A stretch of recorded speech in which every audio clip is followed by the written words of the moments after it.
장모님 집의 문을 열자 익숙한 향이 느껴집니다. 상큼한 라벤더 향 속에 섞인 묘한 은은함이 코끝을 진동합니다. 언젠가부터 저는 그 냄새가 불편하지 않았습니다. 장모님은 거실 소파에 앉아 운동을 하고 계셨습니다. 분홍빛 니트 원피스가 몸에 꼭 붙어 있었고 그 아래로 드러난 허벅지는 놀랍도록 매끄러웠습니다. 60을 바라보는 나이라지만 그녀의 몸매는 나이보다 한참 젊어 보였습니다. 가슴선은 원피스를 타고 부드럽게 흐르고 허리는 모델처럼 잘록했습니다. 무릎 위로 길게 드러난 다리는 탄력이 살아 있었고 살짝 젖은 머리카락은 그녀의 목선을 따라 떨어지고 있었습니다. 저는 무의식 중에 침을 삼켰습니다. 안녕하세요. 중년 스토리입니다. 오늘은 한 남자의 이야기입니다. 저는 결혼한 지 12년이 넘은 평범한 회사원입니다. 하지만 어느 저녁 예상치 못한 감정의 문이 열리면서 자신이 절대 넘어선 안 되는 선 앞에 서게 됩니다. 제일부 붉은 노을 속에서 퇴근길 서쪽 하늘이 유난히 붉게 물들어 있었습니다. 도심의 건물 사이로 스며드는 저녁빛은 마치 하루의 고단함을 조용히 위로하듯 따뜻하고도 서글펐습니다. 아내에게서 문자가 왔습니다. 오늘 야근이야. 저녁은 따로 먹어. 그 짧은 문장을 확인하고 저는 곧장 집으로 향하지 않고 발걸음을 돌렸습니다. 도시 외곽 장모님이 혼자 계신 아파트로요. 그곳은 오래된 저층 아파트 단지였습니다. 정겨운 소음이 들리는 복도를 지나 마지막 집 앞에 서서 숨을 고릅니다. 문을 열자 따뜻한 공기와 함께 익숙한 향이 코끝을 간지릅니다. 레몬과 허브, 그리고 어딘가 은근한 부드러움이 섞인 향. 몇 년 전 처음 왔을 땐 낯설었지만 이제는 들어서는 순간 마음을 느슨하게 만드는 향이 되었습니다. 거실 소파에는 장모님이 앉아 계셨습니다. 창밖에서 스며든 붉은 빛이 그분의 어깨와 머리칼 위로 고요히 내려앉고 있었습니다. 분홍빛 니트 원피스가 저녁 햇살에 물들어 한 폭의 수채화처럼 보였죠. 이서방 퇴근했나 보네. 아내는 오늘 늦는다더니? 그분은 부드럽게 웃으셨지만 미묘하게 지친 기운이 묻어 있었습니다. 네, 집에 가기 전에 잠깐 들렀습니다. 저는 가볍게 웃으며 가방을 내려놓았습니다. 잠시 정적이 흐른 후 장모님이 조용히 물으셨습니다. 요즘 얼굴이 많이 지쳐 보여. 회사 일 때문이야? 아니면 다른 무슨 고민이 있나? 그 목소리는 나지막하고 차분했지만 마치 마음속 깊은 곳을 들여다보는 듯한 울림이 있었습니다. 저는 잠시 시선을 창밖으로 돌리다 천천히 대답했습니다. 그냥 조금 지쳤습니다. 그분은 고개를 끄덕이며 창밖을 바라보셨습니다. 거기엔 이제 막 하루를 마감하는 붉은 노을이 천천히 어둠 속으로 사라지고 있었습니다. 그 빛과 그림자가 뒤섞이는 순간 저는 설명할 수 없는 감정을 느꼈습니다. 마치 오래 잊고 있던 무언가가 조용히 깨어나는 듯한 기분이었죠. 그리고 그날 저는 처음으로 이 집의 공기와 빛이 제 마음을 이렇게 깊숙이 흔들 수 있다는 걸 깨달았습니다. 제이브 외로움이라는 이름의 온기. 거실 한쪽에서 은은한 주전자 소리가 들렸습니다. 장모님은 부엌에서 저녁 준비를 하고 계셨습니다. 조리대 위로 비스듬히 쏟아지는 주방등의 노란빛, 그 속에서 분주하게 손을 움직이는 모습이 이상하게도 평화로웠습니다. 이서방 고기 반찬 좋아하지? 오늘은 소불고기 해줄게. 그 말투는 평소처럼 다정했지만 어딘가 모르게 마음을 쓰다듬는 온기가 느껴졌습니다. 식탁 위에는 갓 지은 밥과 따뜻한 반찬들이 차려졌습니다. 우리는 마주 앉아 식사를 시작했습니다. 젓가락이 오가는 동안 대화는 자연스럽게 각자의 하루와 안부를 묻는 말로 이어졌습니다. 한참을 얘기하던 중 장모님이 문득 고개를 숙이며 말했습니다. 요즘은 누가 나한테 안부를 묻는 날이 드물어. 나이 들어가면 그게 당연한 건가 싶기도 해. 그 말은 가볍게 들렸지만 그 속에 담긴 고독함은 쉽게 스쳐 지나갈 수 없었습니다. 저는 잠시 숟가락을 내려놓고 대답했습니다. 아닙니다. 장모님은 여전히 너무 좋은 분이십니다. 그분은 살짝 미소 지었지만 그 미소 끝이 어딘가 흔들리고 있었습니다. 창밖에서는 저녁빛이 완전히 사라지고 도시의 불빛이 하나둘 켜지고 있었습니다. 식사를 마친 뒤 장모님은 작은 찻잔 2개를 꺼내와 따뜻한 차를 우리셨습니다. 찬물이 잔에 고이는 소리가 조용히 울렸습니다. 우리는 거실에 나란히 앉았습니다. 조명은 조금 어둡게 낮춰져 있었고 그 덕분에 대화의 온도는 더욱 잔잔해졌습니다. 사람이 외롭다는 건 몸이 아니라 마음이 갈 곳이 없다는 거야. 그분은 창밖을 바라본 채 그렇게 말했습니다. 그 말은 제 마음 깊숙이 내려앉았습니다. 그날 저는 알았습니다. 이 사람도 나처럼, 아니 어쩌면 저보다 더 깊이 외로움이라는 강을 건너고 있다는 것을. 그리고 이상하게도 그 외로움이 서로의 온기를 조금 더 필요하게 만들고 있었습니다. 제3부 경계의 흔들림. 그날 이후 저는 종종 장모님 댁에 들르게 되었습니다. 아내의 야근은 계속 이어졌고 저와 장모님은 마치 오래 알고 지낸 친구처럼 편안하게 대화를 나누게 되었습니다. 처음에는 단순히 저녁을 함께 먹고 서로의 하루를 묻는 정도였습니다. 하지만 시간이 지나면서 우리는 조금 더 깊은 이야기를 나누게 되었습니다. 어느 비오는 저녁, 창밖에서는 핏방울이 유리창을 두드리고 있었습니다. 장모님은 거실 소파에 앉아 무릎에 담요를 덮고 계셨습니다. 그 옆에 앉아 은은한 차향이 퍼졌습니다. 이서방, 사람 마음이란 참 이상해. 같이 있는 시간이 길어지면 그냥 편안해져. 그분의 말은 담담했지만 그 속에는 묘한 울림이 있었습니다. 저는 웃으며 대답했습니다. 저도 그렇습니다. 이상하게 이 집에 오면 마음이 차분해집니다. 그 순간 서로의 시선이 잠시 마주쳤습니다. 짧았지만 그 눈빛 속에는 설명하기 힘든 온기와 어쩌면 경계선에 가까워지는 어떤 기운이 있었습니다. 시간이 흐를수록 우리는 날씨 이야기를 하던 대화가 서로의 마음속 결핍을 털어놓는 시간으로 변해갔습니다. 그 이야기는 때로는 위로였지만 한편으로는 서로를 조금 더 깊이 의식하게 만드는 연결이기도 했습니다. 어느 날 장모님이 조용히 말했습니다. 사람이 참 마음이 허전하면 작은 관심에도 흔들릴 때가 있더라. 저는 대답하지 못했습니다. 그 말은 제 마음속 어딘가를 정확히 건드렸기 때문입니다. 그날 집으로 돌아가는 길, 저는 묘한 불안과 따뜻함이 뒤섞인 감정을 느꼈습니다. 마치 한 걸음만 더 가면 돌아올 수 없는 선을 넘게 될 것 같은. 하지만 그 선이 점점 흐려지고 있다는 걸 이미 알고 있었습니다. 제4부. 피할 수 없는 순간. 늦겨울의 밤은 유난히 길었습니다. 바람은 차가웠지만 장모님 집안은 따뜻했습니다. 창밖에서는 가로등 불빛이 눈송이 사이를 스치며 흔들리고 있었습니다. 그날은 아내가 지방 출장을 가 있는 날이었습니다. 저는 혼자 집에 있기보다 장모님과 저녁을 함께하기로 했습니다. 문을 열자 부드러운 조명 아래 장모님이 두꺼운 니트를 입고 서 계셨습니다. 오늘은 밖이 너무 춥네. 따뜻한 찌개 끓였어. 그 말과 함께 부엌에서 김이 피어올랐습니다. 우리는 나란히 식탁에 앉아 차분하게 식사를 시작했습니다. 저녁이 끝나고 장모님은 거실 한쪽에 마련된 작은 난로 앞에 앉았습니다. 저도 옆에 앉아 난로의 붉은 불빛이 두 사람 얼굴에 고요히 번졌습니다. 대화는 처음엔 가벼웠습니다. 하지만 점점 서로의 빈자리와 채우지 못한 마음 이야기가 오갔습니다. 사람이 말이야 꼭 피하려고 해도 어쩔 수 없이 부딪히는 순간이 있더라. 그분의 목소리는 나직했고 그 속에는 무언가 단단히 눌러두었던 감정이 스며 있었습니다. 순간 방 안의 공기가 조금 무거워졌습니다. 밖에서는 바람이 유리를 스쳤고 안에서는 난로의 불꽃이 잔잔히 튀었습니다. 저는 무심코 말했습니다. 장모님은 여전히 너무 아름다우세요. 그 말에 그녀가 고개를 돌려 저를 바라보았습니다. 눈빛 속에 무엇인가 흔들리는 것이 보였습니다. 그날 밤 저는 그 집을 나서지 못했습니다. 이미 늦은 시간이었고 그녀는 당연하다는 듯 안방에 이불을 펴며 말했습니다. 오늘은 여기서 자. 소파는 불편하잖아. 저는 망설이다가 고개를 끄덕였습니다. 그녀는 방으로 들어가면서 문을 닫지 않았습니다.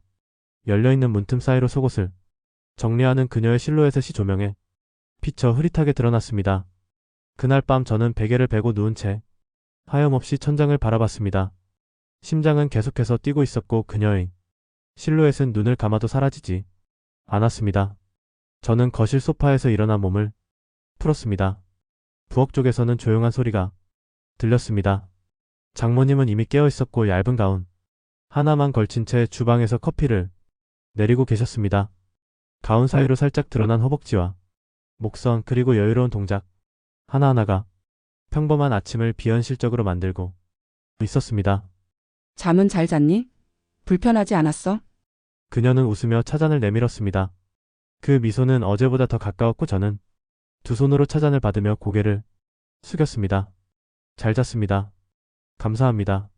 제호부 문턱 앞에서 그날 밤 하늘은 잿빛 구름으로 가득했고 희미한 달빛만이 골목 끝을 비추고 있었습니다. 눈발이 간간히 날렸지만 아파트 복도는 고요했습니다. 문을 열자 장모님이 창가에 서 계셨습니다. 그녀는 늘 단정하게 차려입었지만 그 단정함 속에는 언제나 뭔가 숨기고 있는 듯한 긴장감이 숨어 있었습니다. 어느 날은 레이스가 달린 실크 블라우스를 입고 있었는데 얇은 천 너머로 비치는 속살이 시선을 뗄 수 없게 만들었습니다. 저는 애써 눈길을 피했지만 그녀는 웃으며 말했습니다. 이서방 뭐가 그렇게 불편해? 나이 들어도 여자야. 이런 옷 입고 싶을 때도 있어. 그녀는 와인을 한 잔 따라 제게 건넸습니다. 잔을 받는 순간 그녀의 손가락이 제 손등을 스쳤습니다. 그 미세한 접촉에 몸이 순간적으로 굳었습니다. 장모님의 손은 여전히 제 손을 꼭 붙들고 있었고 그녀의 눈빛은 더 깊고 더 위험하게 빛나고 있었습니다. 저는 입을 열었습니다. 이러면 안 되는 거 압니다.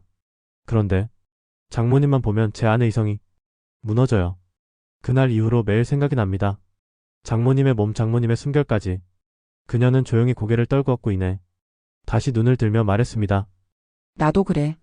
아침에 눈을 뜨면 제일 먼저 떠오르는 게 내 얼굴이야. 밤마다 이서방 아니 오빠를 꿈속에서 찾게 돼. 그녀는 담담히 말하면서도 손끝은 떨리고 있었습니다. 그 떨림은 더는 외로움이 아니라 욕망의 문 앞에서 흔들리는 갈망이었습니다. 저는 그녀의 손을 이끌어 소파에 함께 앉았습니다. 그녀는 제 어깨에 머리를 기댔고 저는 조심스럽게 그녀의 허리를 감쌌습니다. 어릴 적엔 누군가에게 안긴다는 게 이런 기분인지 몰랐어.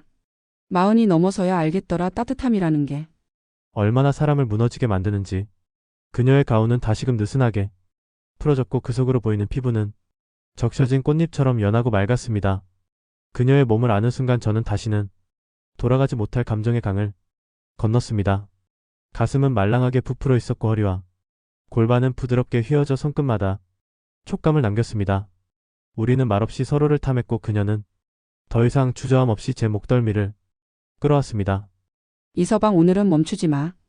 그녀의 속삭임은 숨소리보다 더 진하게 제 귀가에 스며들었습니다. 그 순간 도덕도 금기도 모두 사라졌습니다. 그분의 어깨 너머로 하얀 눈이 느릿하게 떨어지고 있었습니다.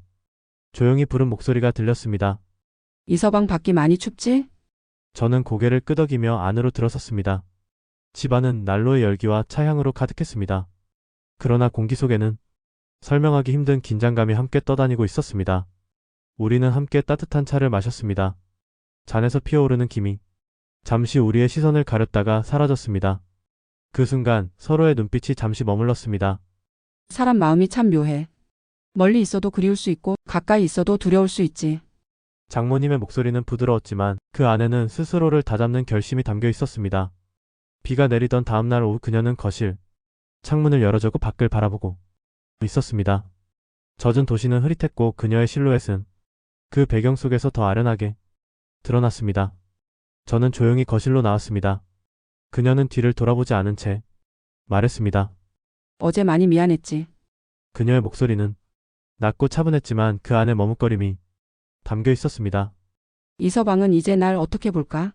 그게 조금 걱정됐어. 저는 대답 대신 그녀 곁에 서서 창밖을 함께 바라보았습니다.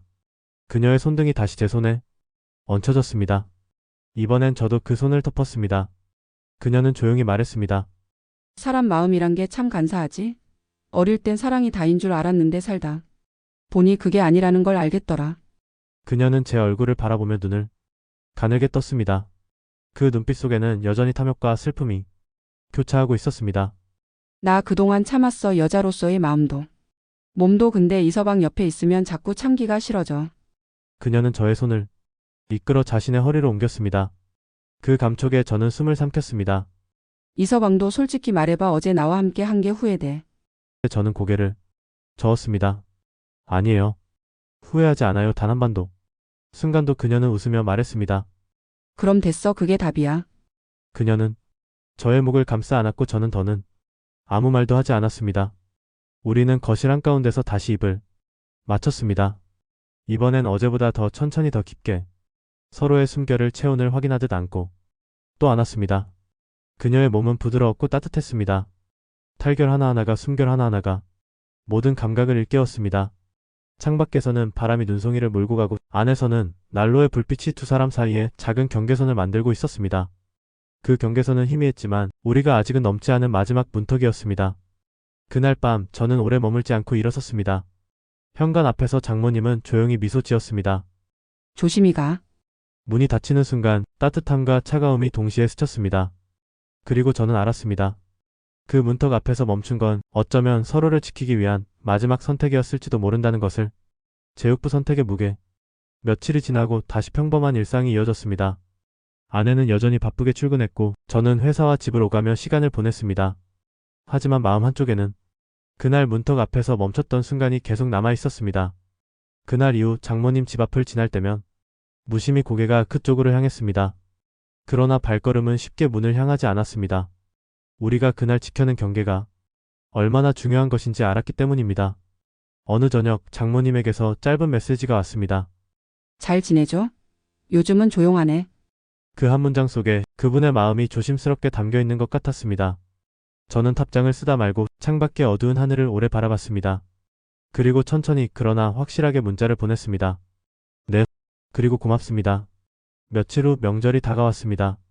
가족들이 모인 자리에서 장모님은 평소처럼 환하게 웃으며 아내와 대화를 나누고 있었습니다. 그 모습은 마치 아무 일도 없었던 듯 자연스러웠지만 저만은 그 눈빛 속에서 짧은 안부와 긴 침묵을 동시에 읽을 수 있었습니다. 그날 밤 혼자 집에 돌아와 생각했습니다. 인생에서 어떤 선택은 나를 위해서가 아니라 누군가를 지키기 위해 내려야 하는 것일지도 모른다고. 우리는 그날의 문턱을 넘지 않았습니다. 그리고 아마 그 선택이 서로를 오래 기억하게 만드는 이유가 될 것입니다. 창밖에서는 봄비가 조용히 내리고 있었습니다. 그 빗소리 속에서 저는 조금은 가벼워진 마음으로 눈을 감았습니다. 선택의 무게는 여전히 남아있었지만 그 무게가 오늘은 나를 지켜주는 울타리처럼 느껴졌습니다. 엔딩 멘트 시청자에게 질문입니다. 오늘 함께 나눈 이야기는 우리 모두가 살아가면서 한 번쯤 마주하는 선택의 무게입니다. 가족과 사랑, 책임과 욕망 사이에서 흔들리는 마음, 그런 마음들이 모여 오늘의 우리가 되어 있죠. 여러분은 지금 이 자리에서 삶의 문턱 앞에 서 있는 기분이신가요? 그 문턱을 넘어야 할지 멈춰 서야 할지 가슴 한편이 무거운 그 순간을 기억하시나요? 중년이라는 시간은 결코 가볍지 않은 인생의 무게를 지니고 있습니다. 그 무게 속에서 우리는 매일 선택하며 살아갑니다. 그 선택이 때로는 우리를 지키고 때로는 아프게 만들기도 하죠. 여러분께 묻고 싶습니다. 그 무게를 어떻게 견디고 계신가요? 그리고 그 선택이 여러분 삶에 어떤 의미로 남아있나요? 댓글로 여러분의 이야기 또는 그 무게를 함께 나누고 싶은 마음을 들려주세요. 우리의 이야기는 혼자가 아닙니다. 중년 스토리 채널과 함께 서로의 삶과 마음을 조금 더 따뜻하게 안아주길 바랍니다. 오늘도 고생 많으셨습니다. 다음 이야기에서 또 만나요. 감사합니다.